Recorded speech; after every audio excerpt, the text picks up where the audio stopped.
Test 1, 2, test 1, 2, test 1, 2. Looks like it's pretty good. Okay.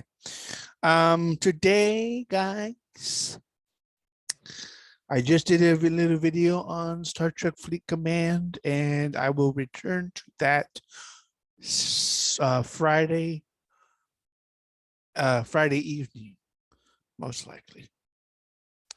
Friday evening, possibly Friday morning if we can get to level 18 before. I doubt it. I doubt it.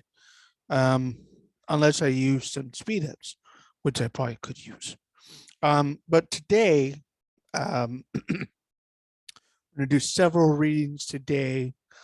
And we're going to start with the Federalist Papers. And today's reading will be number 38 by by Madison. President James Madison. So here we go, number 38. It is not a little remarkable that in every case reported by ancient history in which government has been established with deliberation and consent, the task of framing it has not been committed to an assembly of men, but has been performed by some individual citizen of preeminent wisdom and approved integrity. Minos, we learn, was the primitive founder of the government of Crete, as Seleucus was of that of the Locrians. Theseus first, and after him Draco and Salon, instituted the government of Athens. Lycurgus was the lawgiver of Sparta. The foundation of the original government of Rome was laid by Romulus, and the work completed by two of his elective successors, Numa and Tullius Hostilius. On the abolition of royalty, the consular administration was substituted by Brutus, who stepped forward with a project for such a reform, which he alleged had been prepared by Tullius Hostilius, and to which his address obtained the assent and ratification of the Senate and people. This remark is applicable to Confederate governments also. Amphictyon,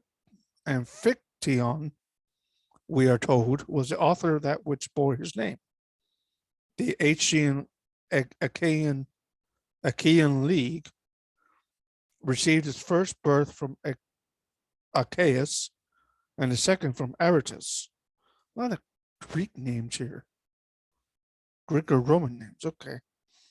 What degree of agency these reputed lawgivers might have in their respective establishments, or how far they might be clothed with the legitimate authority of the people, cannot in every instance be ascertained. In some, however, the proceeding was strictly regular. Draco appears to have been entrusted by the people of Athens with indefinite powers to reform its government and laws. And Salon, according to Plutarch, was in a manner compelled by the universal suffrage of his fellow citizens to take upon him the sole and absolute power of new modeling the Constitution. The proceedings under Lycurgus were less regular, but as far as the advocates for a regular reform could prevail, they all turned their eyes towards single efforts of that celebrated patriot and sage. Instead of seeking to bring about a revolution by the intervention of a deliberative body of citizens, whence could it have proceeded that a people, jealous as the Greeks were of their liberty, should so far abandon the rules of caution as to place their destiny in the hands of a single citizen? Whence could it have been proceeded that the Athenians, the people who would not suffer an army to be commanded by fewer than 10 generals, and who required no other proof of danger to their liberties than the illustrious merit of a fellow citizen, should consider one illustrious citizen as a more eligible depository the depositary of the fortunes of themselves and their posterity than a select body of citizens, from whose common deliberations were more wisdom as well as more safety might have been expected. These questions cannot be fully answered without supposing that the fears of discord and disunion among a number of councillors exceeded the apprehension of treachery or incapacity in a single individual. History informs us likewise of the difficulties with which these celebrated reformers had to contend, as well as the expedients which they were obliged to employ in order to carry their reforms into effect. Ceylon, who seemed to have indulged a more temporizing policy, confessed that he had not given to his countrymen the government best suited to their happiness, but most tolerable to their prejudices. And Lycurgus, more true to his subject, was under the necessity of mixing a portion of violence with the authority of superstition, and of securing his final success by a voluntary renunciation, first of his country and then of his life. If these lessons teach us, on one hand, to admire the improvement made by America on the ancient mode of preparing and establishing regular plans of government, they serve not less, or on the other, to admonish us of the hazards and difficulties incident to such experiments, and of the great imprudence of unnecessarily multiplying them. Is it an unreasonable conjecture that the errors which may be contained in the plan of the convention are such as have resulted rather from the defect of antecedent experience on this complicated and difficult subject than from a want of accuracy or care in the investigation of it, and consequently such as will not be ascertained until an actual trial shall have pointed them out? This conjecture is rendered probable, not only by many considerations of a general nature, but by the particular case of the Articles of Confederation. It is observable that among the numerous objections and amendments suggested by the several states when these articles were submitted for their ratification, not one is found which alludes to the great and radical error which on actual trial has discovered itself. And if we accept the observations which New Jersey was led to make, rather by her local situation than by her peculiar foresight, it may be questioned whether a single suggestion was a sufficient moment to justify a revision of the system. There is abundant reason, nevertheless, to suppose that immaterial as these objections were, they would have adhered to, they would have been adhered to with a very dangerous inflexibility in some states. I'm trying to find 39. Okay. I'm sorry. Adhere to with a very dangerous inflexibility in some states, had not a zeal for their opinions and supposed interests be stifled by the more powerful sentiment of self-preservation. One state, we may remember, persisted for several years in refusing her concurrence, although the enemy remained the whole period at our gates, or rather in the very bowels of our country. Nor was her pliancy in the end collected by a lesser motive than the fear of being chargeable with protracting the public calamities and endangering the event of the contest. Every candid reader will make the proper reflections on these important facts.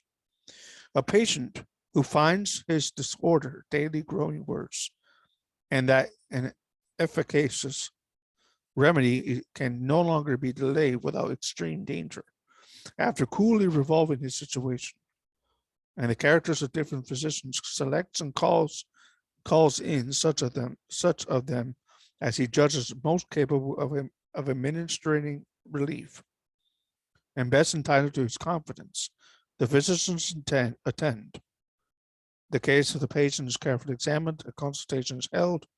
They are unanimously agreed that the symptoms are critical, but that the case, with proper and timely relief, so far from being desperate that it may be made to issue in an improvement of his constitution, they are equally unanimous in prescribing the remedy by which this happy effect is to be produced.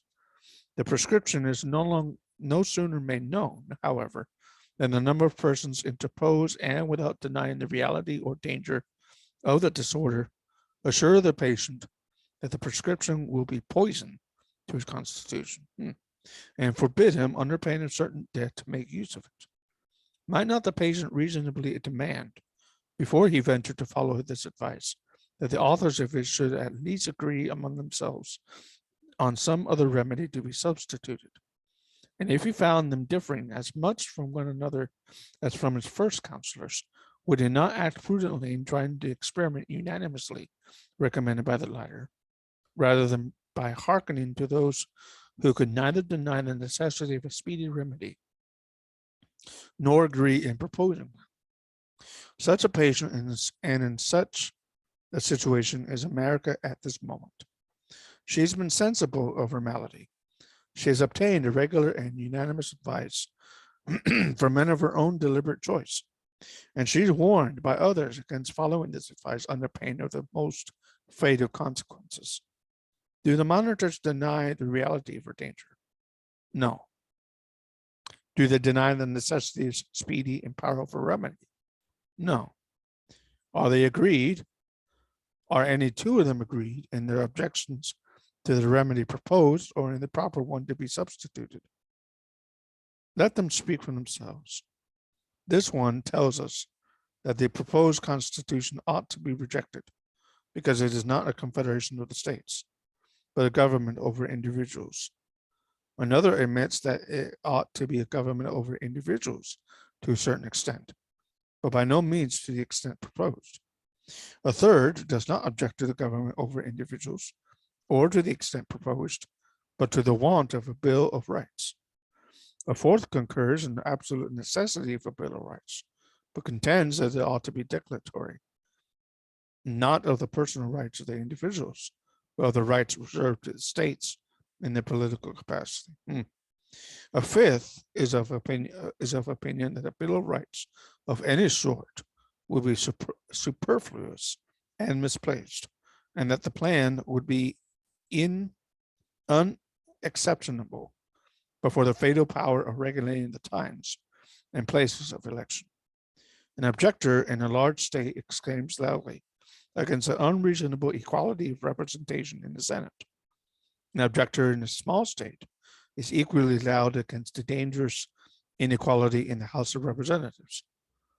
From this quarter, we are alarmed with the amazing expense from the number of persons who are to administer the new government. From another quarter, and sometimes from the same quarter on another occasion, the cry is that the Congress will be but a shadow representation, and that the government will be far less objectionable if the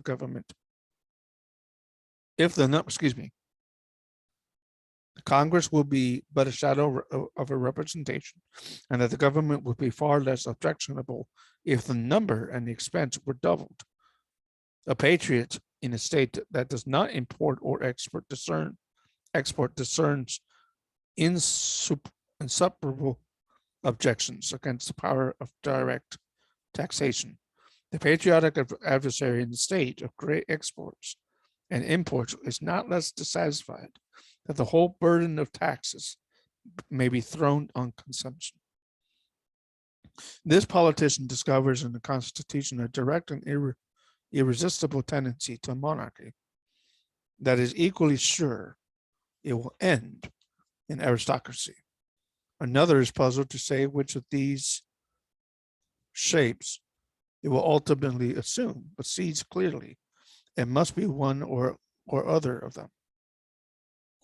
Whilst a fourth is not wanting, who with no less confidence affirms that the Constitution is so far from having a bias towards either of these dangers that the weight of that side will not be sufficient to keep it upright and firm against its opposite propensities.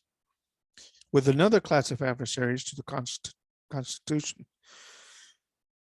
The language is that the legislative, executive, and judiciary departments are intermixed in such a manner as to contradict all the ideas of regular government and all the requisite precautions in favor of liberty. Whilst this objection circulates in vague and general expressions, there are but a few who lend their sanction to it. Let each one come forward with his particular explanation, and scarce any two are exactly agreed upon. The subject in the eyes of one of the junction of the Senate with the President in the responsible function of appointing two offices, instead of vesting this executive power in the executive alone, is the vicious part of the organization. Okay, let me read that again. Let each one come forward with his particular explanation, and scarce any two are exactly agreed upon the subject. In the eyes of one, the junction of the Senate with the President in the responsible function of appointing to offices, instead of vesting his executive power in the executive alone, is the vicious part of the organization. To another, the exclusion of the House of Representatives, whose numbers alone could be a due security against corruption and partiality, and the exercise of such a power is equally obnoxious. With another, the admission of the President into any share of a power which must ever be a dangerous engine in the hands of the executive magistrate is an unpardonable violation of the maxims of Republican jealousy. No part of the arrangement, according to some, is more inadmissible than the trial of impeachments by the Senate, which is alternately a member both of the legislative and executive departments, when this power so evidently belonged to the Judiciary Department. We concur fully, reply others, in the objection of this part of the plan, but we can never agree that a reference of impeachments to the judiciary authority would be an amendment an amendment of the error. Our principal dislike to the organization arises from the extensive powers already lodged in that department. Even among the zealous patrons of a council of that state, the most irreconcilable variance is discovered concerning the mode in which it ought to be constituted. The demand of one gentleman is that the council should consist of a small number to be appointed by the most numerous branch of the legislature. Another would prefer a large number and considers it as a fundamental condition that the appointment should be made by the President himself. As it can give no umbrage to the writers against the plan of the federal Constitution, let us suppose that as they are the most zealous, so they are also the most sagacious of those who think that the late convention, excuse me, were unequal to the task assigned them, and that a wiser and better plan might and ought to be substituted. Let us further suppose that the country should concur, both in this favorable opinion of their merits and in the unfavorable opinion of the convention, and should accordingly proceed to form them into a second convention with full powers, and for the express purpose of revising and remolding the work of the first. Were the experiment to be seriously made, though it requires some effort to view it seriously even in fiction, I leave it to be decided by the sample of opinions just exhibited whether with all their enmity in their predecessors, they would in any one point depart so widely from their example as in a discord and ferment that would mark their own deliberations, and whether the Constitution now before the public would not stand as fair a chance for immortality as Lycurgus gave to that of Sparta, but making its change to depend on its own return from exile and death, if it were to be immediately adopted and were to continue in force, not until a better, but until another should be agreed upon by this new assembly of lawgivers. It is a matter both of wonder and regret that those who raised so many objections against the new Constitution should never call to mind the defect of that which is to be exchanged for it. It is not necessary that the former should be perfect. It is sufficient that the latter is more imperfect. No man would refuse to give brass for silver or gold, because the latter has some alloy in it. No man would refuse to quit a shattered and tottering habitation for a firm and commodious building because the latter had not a porch to it, or because some of the rooms might be a little larger or smaller, or the ceiling a little higher or lower than his fancy would have planned them. But waving illustrations of this sort, it is not manifest that most of the capital objections urged against new system, urged against the new system, lie with tenfold weight against the existing confederation. Is an indefinite power to raise money dangerous in the hands of the federal government? The present Congress can make requisitions to any amount they please, and the states are constitutionally bound to furnish them. They can emit bills of credit as long as they will pay for the paper. They can borrow both around and at home, both abroad and at home, as long as a shilling will be lent. Is it an indefinite power to raise troops dangerous? Is an indefinite power to raise troops dangerous? The Confederation gives to Congress that power also, and they have already begun to make use of it. Is it improper and already and unsafe to intermix the different powers of government in the same body of men? Congress, a single body of men, are the sole depositary of all the federal powers. Is it particularly dangerous to give the keys of the Treasury and the command of the army into the same hands? The Confederation places them both in the hands of Congress. Is a bill of rights essential to liberty? I say yes to that. The Confederation has no Bill of Rights, not yet. Is it an objection against the new Constitution that it empowers the Senate with the concurrence of the executive to make treaties which are to be the law to the land? The existing Congress, without any such control, can make treaties which they themselves have declared and most of the states have recognized to be the supreme law of the land. Is the importance of slaves permitted by the new Constitution for 20 years? By the old, it is permitted forever. I shall be told that however dangerous this mixture of powers may be in theory, it is rendered harmless by the dependence of Congress on the states for the means of carrying them into practice. That however large the mass of powers may be, it is in fact a lifeless mass. Then say I, in the first place, that the Confederation is chargeable with the still greater folly of declaring certain powers in the federal government to be absolutely necessary, and at the same time rendering them absolutely nugatory. Nugatory, that's an interesting word. And in this next place, that if the Union is to continue and no better government to be substituted, effective powers must either be granted to or assumed by the existing Congress, in either of which events the contrast just stated will hold good. But this is not all. Out of this lifeless mass has already grown an excrescent power, which tends to realize all the dangers that can be apprehended from a defective construction of the system government, of the supreme government of the Union.